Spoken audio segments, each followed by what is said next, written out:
Para conhecer o vírus, precisamos conhecer sua estrutura. Para isso, saber das suas principais proteínas é fundamental. Então, quais seriam elas?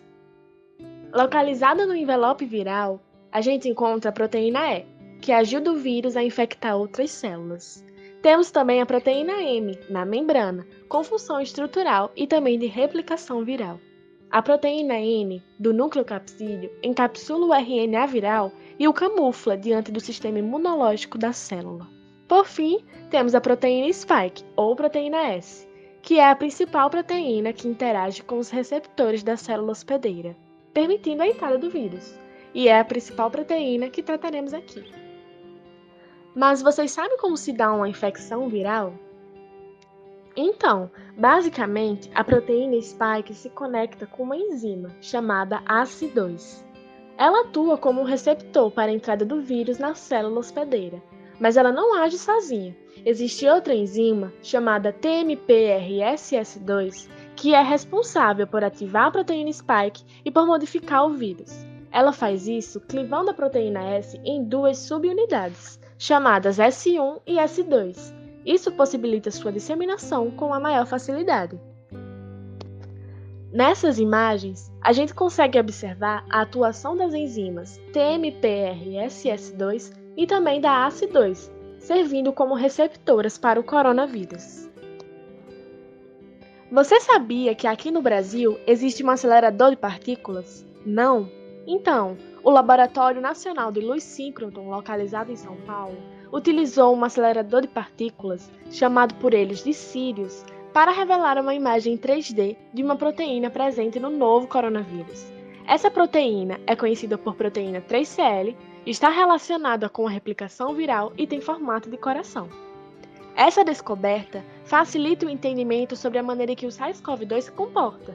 E inibida essa proteína, poderíamos interferir na disseminação do vírus para as células saudáveis, que levaria ao nosso tão sonhado tratamento, já que permitiria a formulação de um medicamento eficaz para o combate ao vírus.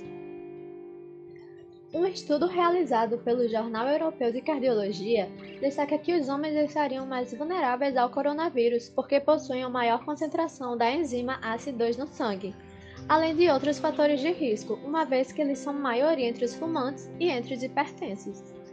Uma outra possível justificativa da ACE2 estar presente em maior quantidade nos homens está relacionada à regulação dessa enzima nos testículos. Além disso, outra pesquisa mostra que os fumantes também possuem maior concentração dessa enzima em seus organismos. O laboratório Cold Spring Harbor, nos Estados Unidos, sugere que a fumaça de cigarro estimula os pulmões a produzir mais ACE2. Tanto os ratos que haviam sido expostos à fumaça do laboratório, quanto os humanos que eram fumantes, tiveram um aumento significativo da ACE2. E sabe-se que o tabagismo aumenta a prevalência dessa partícula, que, consequentemente, produz mais enzima ACE2 no pulmão e aumenta a vulnerabilidade ao coronavírus. Ou seja, não fumem e nem sejam homens. Mas como é que fica a questão das grávidas durante essa pandemia? Uma mulher grávida pode passar o vírus durante a gestação? Bom, estudos indicam que existem enzimas que poderiam favorecer a infecção da placenta pelo novo coronavírus. Isso ocorre porque durante toda a gestação, as células da placenta expressam quantidades pequenas das duas principais moléculas usadas como receptores para o vírus, a ACE2 e a TMPRSS2. Vocês lembram delas? Bom, essas duas enzimas podem levar à transmissão intrauterina do novo coronavírus, causando prejuízo no desenvolvimento embrionário. E a presença viral em placentas já foi confirmada, inclusive identificada no organismo de recém-nascidos. O sangue da lhama poderia ser a solução contra o coronavírus? Essa foto é da lhama Winter, e o seu sangue pode ser promissor no tratamento contra a Covid-19. Ah, mas como isso ocorre? Bom, uma pesquisa feita em laboratório revelou que um tipo de anticorpo desenvolvido pelas lhamas pode combater de maneira efetiva a infecção causada pelo coronavírus. Os estudiosos descobriram que quando o sistema imune das lhamas detecta um invasor externo, o seu organismo produz um anticorpo do tamanho de 1/4 do tipo de anticorpo que nós desenvolvemos, e esse anticorpo das lhamas é chamado de nanocorpo.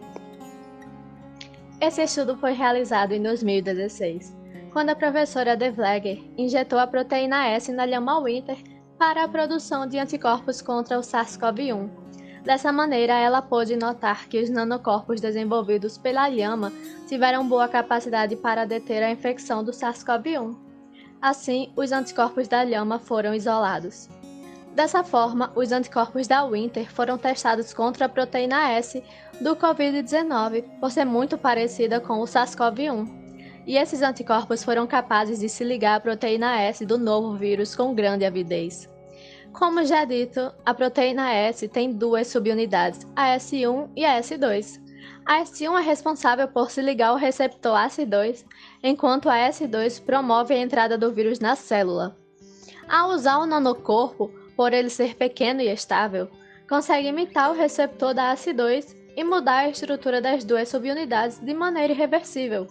Ou seja, a proteína Spike perde sua capacidade de infectar a célula. Nessa foto, é possível observar o nanocorpo, que está em azul, ligando-se às subunidades, impedindo que o vírus infecte a célula. Bom, é isso.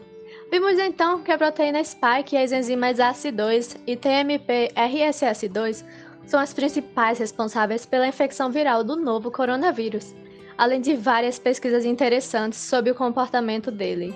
Será que agora, depois de todas essas informações, você está pronto para responder algumas perguntas?